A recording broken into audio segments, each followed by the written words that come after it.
Welcome back to your all-late podcast, your ultimate source for all things rugby. I'm Adrian Pavata alongside my co-host Angelo Petroso and Osis Binne.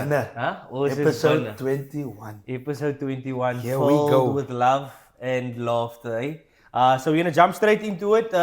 Obviously, we had our quarterfinals in the Super Rugby. It was tough. Blues, your team came through with a win against the Chiefs.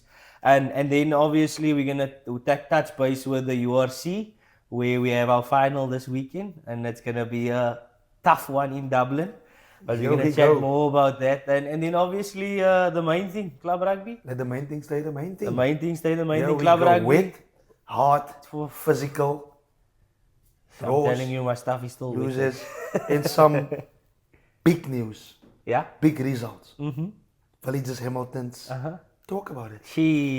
That's also a touchy subject to Here a lot of we people, go, yeah. but we're gonna dive into it, and then obviously our guest, renowned coach in the South African rugby fraternity, as well in the Western Province rugby fraternity, and we honored and privileged to have him in the house.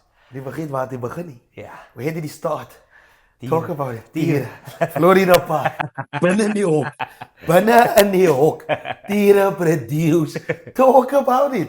Huh? And I think you should take it. Who is our next guest? Our next guest.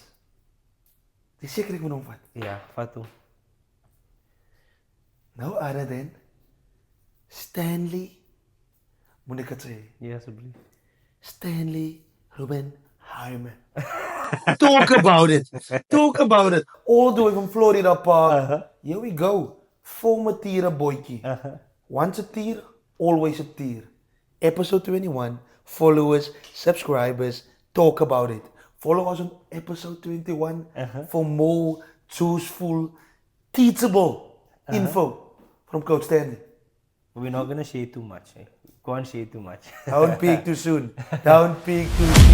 Yeah, we Go.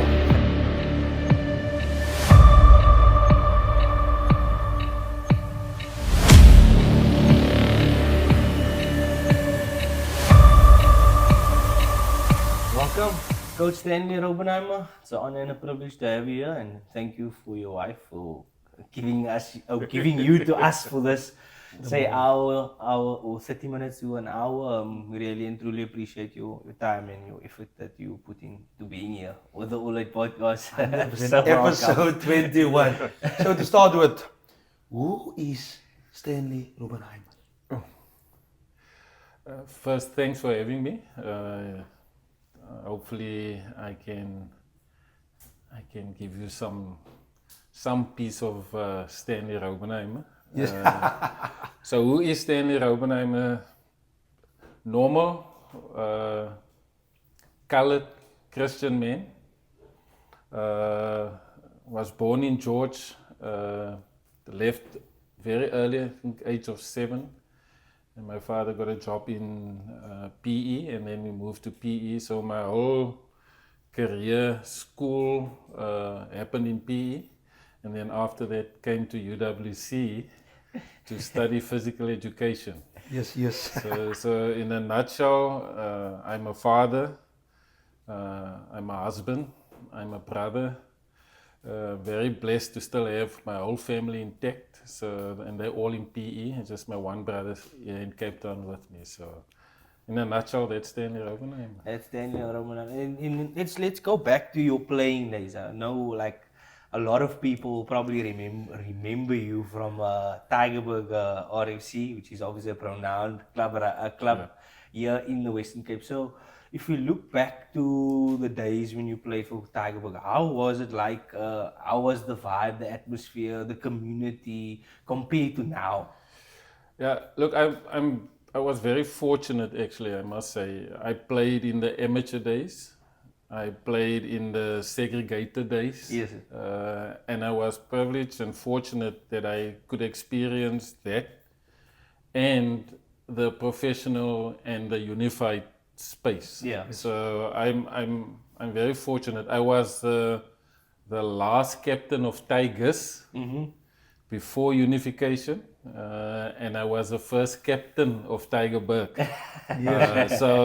So that's another accolade that I have that I'm very proud of. An unbelievable club who was really community based and community focused. So pre-unification, our aim was always to be the best SARU, the Yes, old yes. SARU team. And after unification, we were the first club to actually challenge the new dispensation to say we will play at the top league. That's how that just speaks of the ethos of those players and management group that we had at that time at the club. So, an unbelievable team to play for, to captain, and just the leadership in Tygerberg. Where we had such a great vision and everyone just bought into it, and just it showed in the results that we achieved. And if you look at obviously Tygerberg being the only coloured club to win the Super League A. Yep. Were you part of that 1998 victory? That 1998 team was built, and here you must give a lot of credit to the president of the club, Peter de Villiers. Yes. Together with his brother Abraham Jooste, who was the team manager. Yeah. And then all the coaches who were there. Just the vision of, and our vision was to bring the best colored players together. Yeah. Almost like, so we adapted the name Tygerberg, which was the union name before unification. Yeah. So and Tygerberg had all these clubs, Hansenard, Belvelside, Tygerberg, played under that, and then out of there the Tygerberg team was selected. So we had that type of vision that we want to have in the northern suburbs the best players playing for Tygerberg. Yeah. And in a way we achieved that. But then players, I think all the potential players, colored players of that era, knew if they wanted to make it in rugby, they had to go to the best club at that point 100%. In time, which was Tygerberg. And that just elevated the club to another level. Well, so Coach Stanley, how did unification of South Africa in 1992 impact your rugby career as an individual and as a player? Look, I don't think impact in such a way, because we always played for the love and the joy, and to make the community proud. 100%. So that hasn't changed. But the responsibility then to represent the union after unification, because now you play against Marty's and UCT and whoever at that point in time, Hamilton's Villages. And now the game has changed, because for those clubs, it wasn't about the love of the game. Yes. Yeah. It was all about winning, where winning was big for us, but it was really how we brought our community together. And so just a small story of what, maybe that will help in explaining what I actually want to. When Tygerberg played Pero NTK, so you had almost like the bosses versus the boys of the factory. So we had such a big burden on us because the guys who's going to go over the railway line to go to work on Monday, they want to smile going into the factory shops, because the bosses we played against their bosses on the Saturday, and if we gave them a good hiding, for that whole week, the community is the most happiest that they can. You are the boss that week. They literally said they're in charge this weekend at the 100%. factory. And then Coach, talking about, obviously Coach played at Tygerberg. You also mentioned that you were a player coach. The term, we had a lot of people on the show, and we always ask, because I don't know, maybe I would one day want to, maybe when I slowly but surely retire, maybe I want to try it. I don't want to put really a title there, but I want to try it. How was it like being a player coach, and did players adapt to it, or did they just see it as, you know what, it's just another thing? For me, it was easy as the captain of the team. studying physical education at UWC. So being in that leadership role and always being ahead with all the training methodologies and different, I was always inquisitive in that regard. So as I was still playing, I did most of the coaching also. Okay.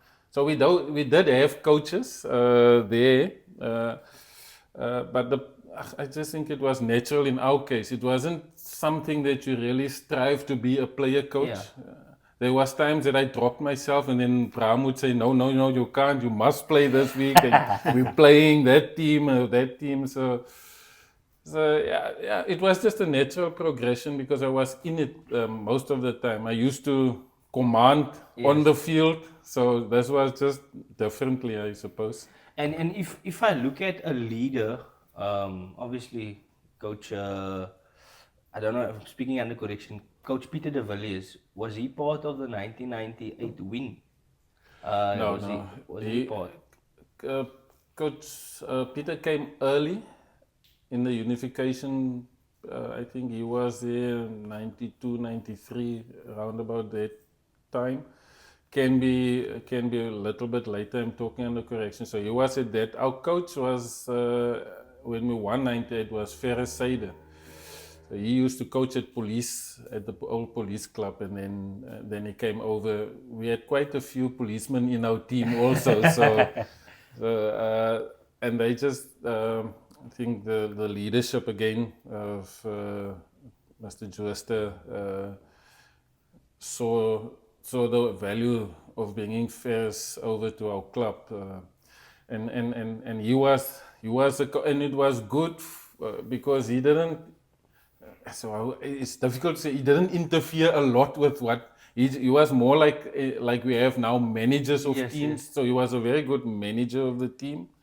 The coaching was done by a lot of the players. You had Trevor Arenses, JJ Fredericks, and those guys running with the forwards, and I would run with the backs, and Ferris will come at the end and bring everything together. So it was just, there was no egos in our group. It was just a bunch of players that understand hard work, understand discipline, understand honesty amongst each other. So that was the success of the team was at that time. So, Coach Stanley, back to Coach Stanley. How would you describe your coaching style in a few words? Fun. That's perfect. Look, I was brought up in the dusty streets. We played in the street, Touchies, vital. You learn the game by making mistakes. 100%. You understand? So the one day, so 2 years ago, myself and Neville Heilbron was talking this same thing. If you as a scrum-half want to attack the blind side and you get smashed by the flanker the whole time, do I need to tell you, don't go there anymore? No. You'll feel it. Exactly, You yes. understand? And in that, you almost coach yourself. So my coaching philosophy is get the ball, almost like in the principle of play point of view. You get the ball, you try and keep it for as long as possible, and you must be able to score tries. Because ultimately, you must have fun first and foremost. 100%. And once you have the fun, and the fun comes out of doing things and trying things and failing, but failing forward, not failing backwards and being critical about everything that goes wrong on the field. 100%. So that's I hope it makes sense. Definitely. So, Coach, going back to 2018, where obviously you had a big responsibility of rebuilding the South African women's team. I don't know anything about working with women, particularly with rugby regard. So I don't know exactly per se, and that's why I'm very keen on listening. But how was it, like, obviously grooming them and trying to rebuild? I mean, women rugby in South Africa wasn't really big, Yeah. but it started like the start came, and obviously we going up. Yeah, look, there was a team before that which I think Louis Kuhn with Mr. Puzi. I think Mr. Puzi did a lot of good work putting structures in place where women can at least play the game, and that was on the YTC system, youth training centers that they have across 8 regions. So there was a group of players that was selected when I got given the opportunity to coach a team. But it's raw. It is. You ask the one player what positions he says he's playing flank. I say, okay, open side, blind side. No, just flank. You ask a prop, tight head, loose head. You've never heard about what is tight head, loose head. No, I'm just a prop. So that's positional, understanding positional specific roles and what is your responsibilities was non-existent. So we had to really, myself, Eddie Miners and Lungi Kama, had to put it's almost like you coach an under 9 or under 7 schools team. So you really build from basics, from the ground up. Scratch, so that takes time. Yeah. So yeah, that was the biggest challenge. And we didn't have time. Yeah, definitely. Now the team has a lot of time. 100%. Because I also heard that they obviously going to training alignment camps and stuff now. They very advanced now. They similar to the men now. So which is good for South Very Africa good. for South African rugby. Yep. Consider where we were about 15 years ago. So it's good for South African rugby, and you can see with our women's rugby into the various schools, especially in the communities. It's growing a lot, and a lot of the privileged schools is also trying to buy into creating a culture for women's rugby in the schools. Binne nie huis nie. Dis binne. Is binne. Dis binne. And I think that's still a mindset that needs to change, because it doesn't matter how much you want to argue, women's rugby are here to stay. 100%. And the quicker people realize it, and the one thing, it's like with club rugby. If you don't fund the thing, it's not going to get better. 100%. You understand? And we must stop funding it in a World Cup year also. It must be across the board, from grassroots right up until provincial level. 100%. So, coach, how did you measure the progress in women's rugby in South Africa? Look, what we've got now is a very good base. Just like I told you now, when I got in, there was now at least there's a core group of players that came with me since 2018 that is currently the same core group for the national team. So that, what is it now, 7 years of experience, can't buy that.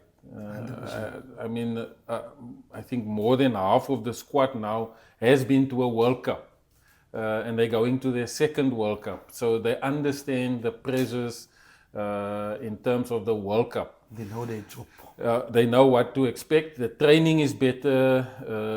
The time that coaches have for them is better, and just the all-round availability of things are better for them there now. So the other big thing that we would like to see is how it translate back down to the provincial teams. We need to have more. Can't have just 6 teams or 7 teams play senior provincial. We need to build that base a little bit bigger. So the bigger your base, the better your players will be, the more competition. But it's just through competition that the girls would get better. And obviously with Babalwa, I know she's an old bushy as well. I know she got contracts abroad as well, and that's something that's very rare in South Africa. Do you think in the near future we're going to have way more female athletes or female rugby players from South Africa going abroad? I hope not. Because just for me, it doesn't necessarily mean if you go overseas, you're going to a better system. 100%. You understand? We think everything overseas is better than what we got locally. 100%. Our national team is the #1 team in the world. Our men's team. Yes. So why do we want to go find something? Maybe we must just copy what our national teams do and then tailor-made it to our women's team. So if you look at the resources that we put into the men's team, maybe we must just 50% of that resources put into the women's team, and you'll see a complete, total different athlete coming through. Because our women can't, although they have contracts, it's just for day to day. It's not to buy a house or live lavishly or get a car to go to a gym. And it's not like the men. So maybe that is the first thing we must get right for our women's team. Instead of them going, because I've also seen some of our players went overseas. When they came back to a national camp, they weren't necessarily better than the players that were here. Yeah. In fact, they were worse off. So they had to go through a transition period of adapting again to what we are doing here. The physicality is sometimes not as much overseas as it is here. Yeah. It's sometimes in England, the game is slower than it is here. Yeah. And we want to play, well, I wanted to play a fast-paced game. Maybe, obviously, maybe now the coach has a different view on how he wants to play with the team. So yeah, going overseas is not necessarily the best thing. Maybe for the men, but maybe not for the women. No. 100%. Maybe financially for them, it's maybe sound. Not actually, there's a Zintle Pupa went overseas. Yeah. And it wasn't an enjoy, because women are more homely. 100%. For them to be away from home is a massive challenge. To be in a foreign place, not having a support system, In a foreign language. a foreign language. Language is one of the biggest challenges Barriers. in our national team. Now you send them overseas, and you put them under so much stress that you might end someone's career. And so it's key that when we do something like that, it must be strategic, especially with our national players. Now the players don't realize it. For them, it's just they see money, but when they go there, they realize the money is actually not what they thought, because now you have to get a flat, do this, do that. So if you're in England, it works for you. If you're an English rugby player, it might not work for you as a South African. So, but there is value in that. Yeah. Especially in the England system, because you got players from all over the world playing in that. It's the only professional system in the world. So you get Canadians, you get New Zealanders, you get Australians. So in that regard, it might help, and it might put our players at ease. Hey, I've played against this girl at club level. I've played against that one at club level when they play for Canada or USA or England for that matter. That's powerful. So, coach, what keeps you motivated in your coaching journey after all these years? I know sometimes you get in a stage where your back is against the wall, challenges is coming up, because we're all human and life happens. But for me, it's just, the one thing that I always struggle with is unfairness and trying to make a difference in someone else's life. So the system, whether we want to acknowledge it or not, the system is still unfair to black and colored players. They say you mustn't say black and colored, it must just be black. But sometimes you wonder, you understand, I sometimes watch and I'm asking myself, maybe I mustn't go there. Let's rather not go there, because I sometimes speak too quickly, and people don't like to hear the truth on things. So for me, is to help and make a difference in someone else's life with the knowledge and experience that I have. So I'm busy talking with a player now, and just to navigate the stuff, not getting picked, and then someone gets picked because of the color of their skin. So how do you navigate that as a player when you put as much, if not harder work into it? How do you navigate? Yes, we play the same position, we do the same things, but your contract is 2 times more than my contract. Sure. How do we navigate? Yes, this guy played Varsity Cup. I'm sitting here, and the next moment he drives a sponsored car and things like that. So players struggle with it. Actually, even players that post their career struggle with it. So I'm currently myself and another person is just chatting about these things and how to navigate it and how to work through it, and maybe just a message is to say the answers that I get and things that people didn't tell me or that I didn't get guidance on, but most of my answers nowadays comes out of the Bible. 100%. So I'm so blessed that I can share that with people now and say, look, fruit of the Spirit say love one another. Just love people. Just 100%. Love what you're doing. Just love that, and hopefully the rest will fall in place. 100%. And then, Coach, last question.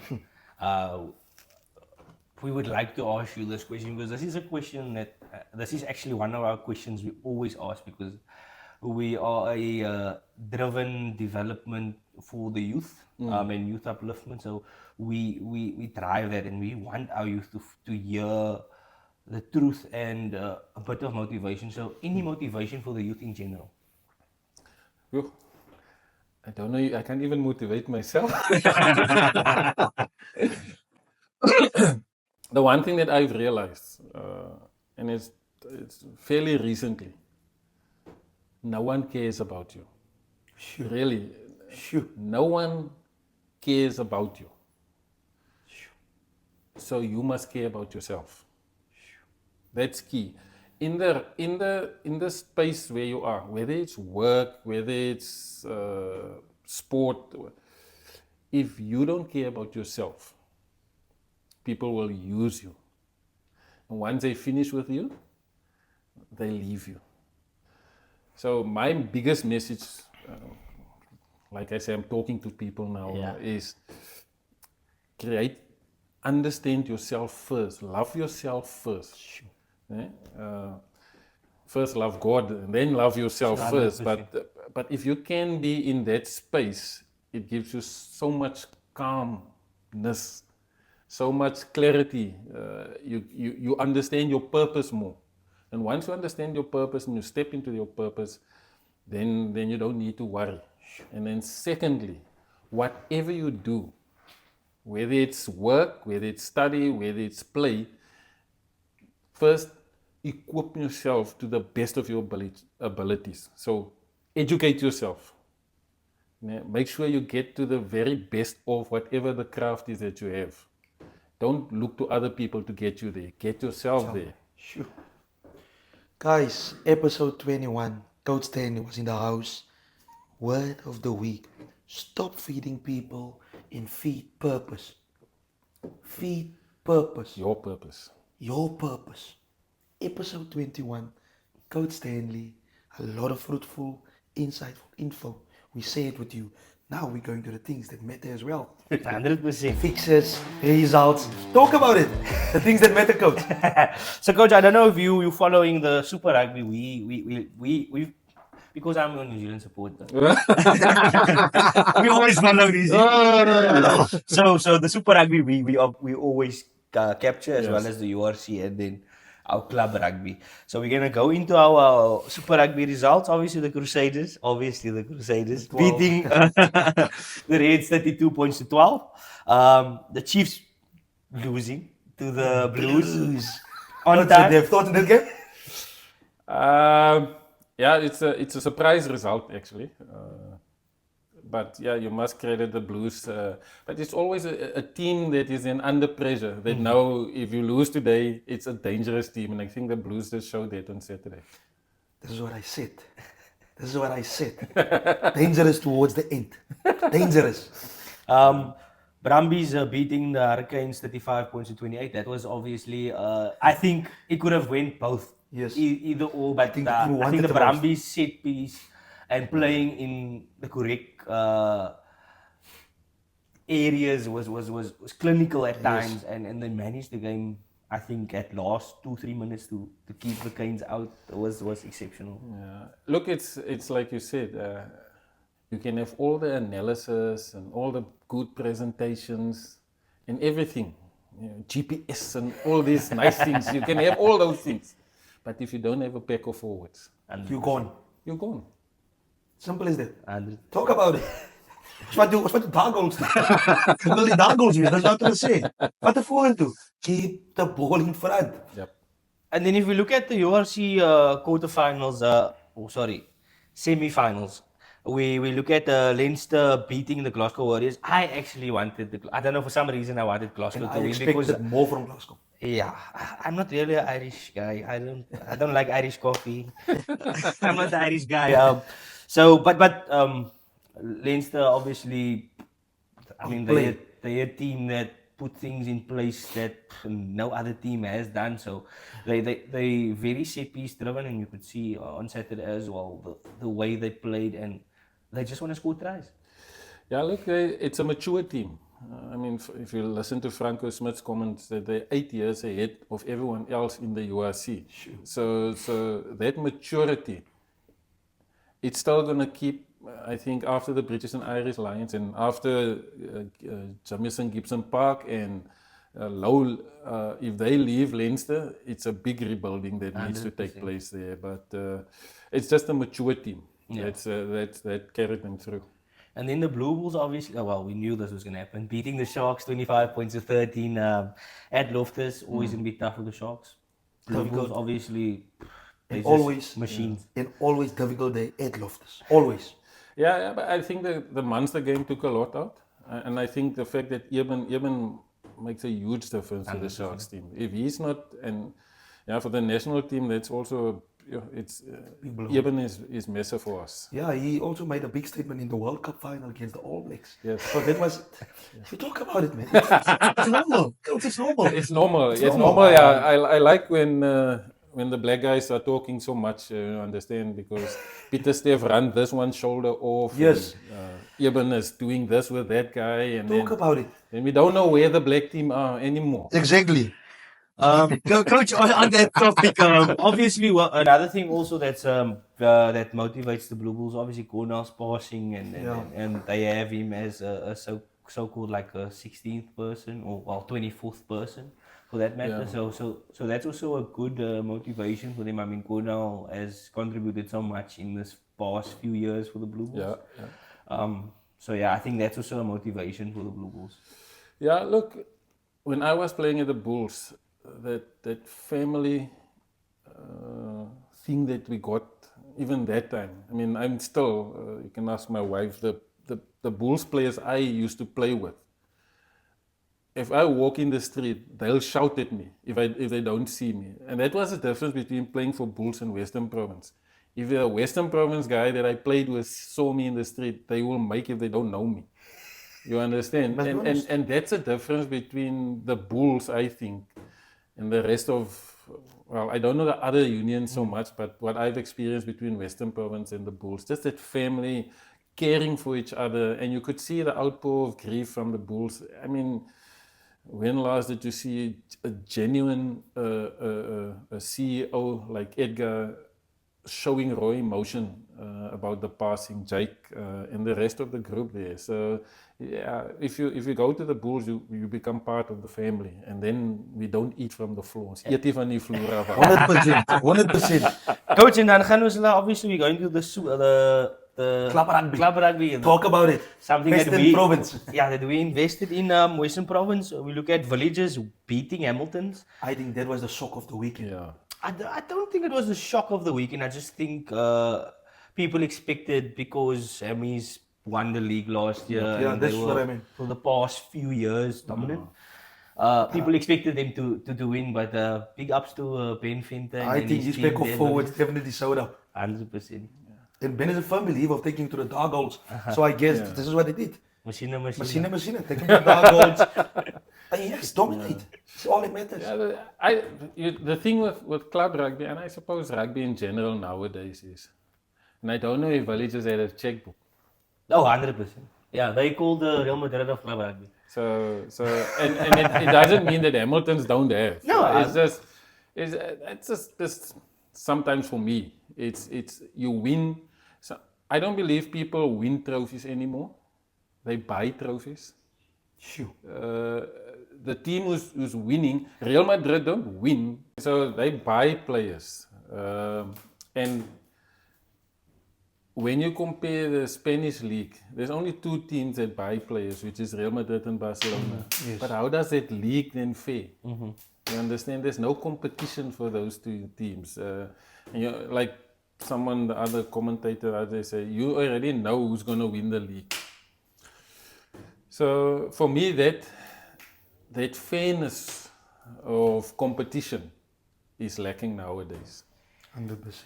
But nowadays, coaching in this club rugby, woof, the people spend money. I mean, they buy coach, they understand. Woo. Yes. Yeah, I see PSG, well, nominally PSG. Then, if we look at Falls Bay beating Brackenfell 28 points to 16. Yeah. Obviously, Darren Jefter, Falls Bay's captain, got hurt on Saturday, and our thoughts and prayers are with him. The operation was a success, so we can just send all our wishes for you and hope you recover quickly, brother. All the best, D.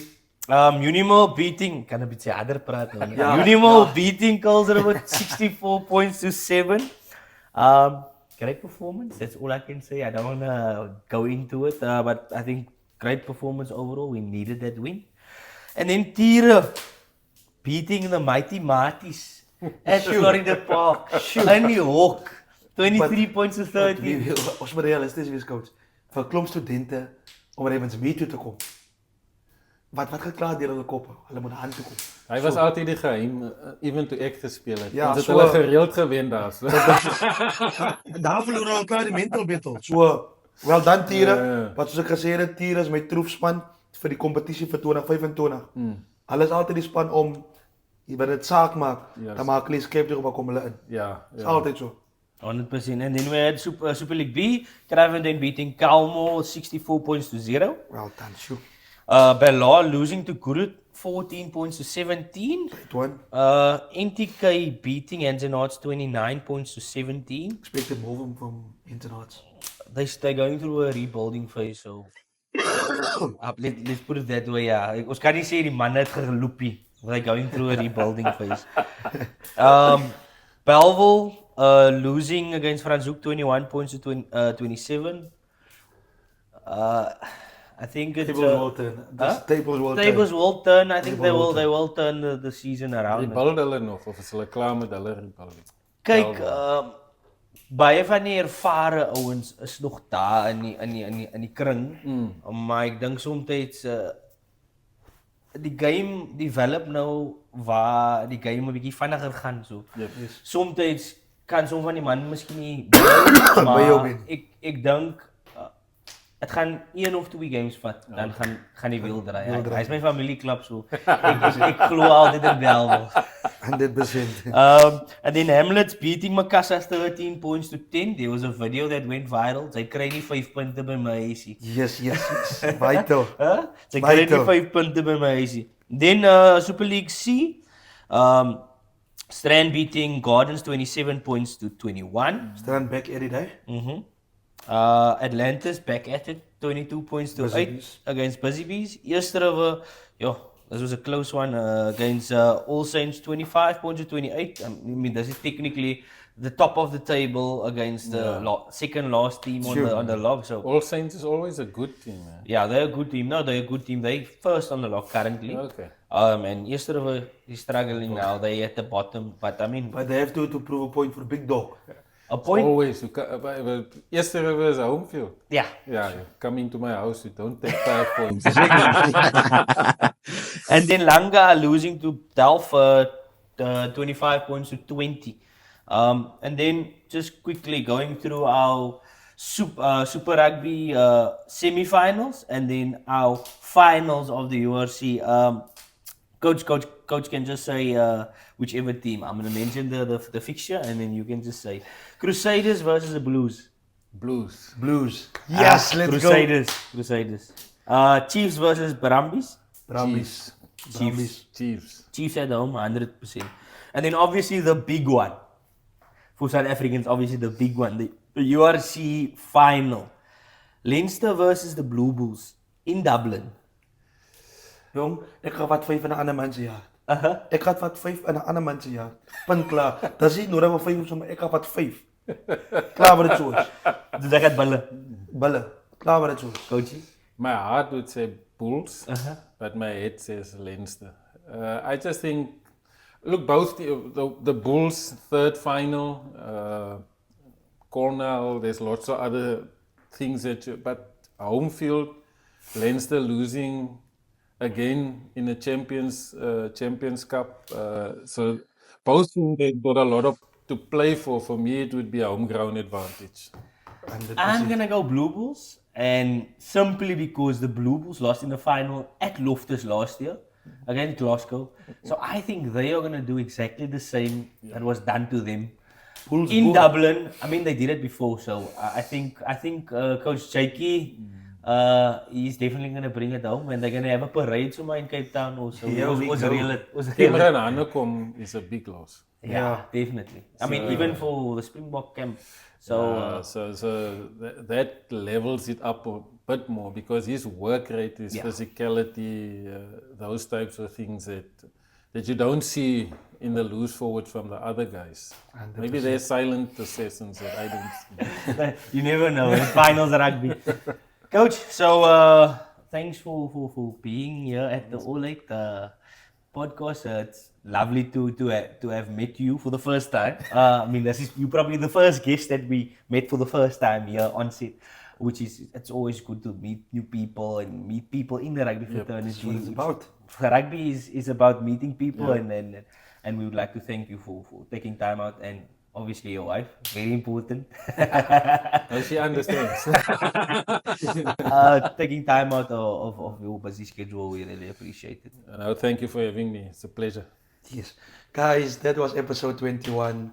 And we just want to thank our sponsors, FLM Attorneys, for always backing us. SSA Custom Designs, for always backing us.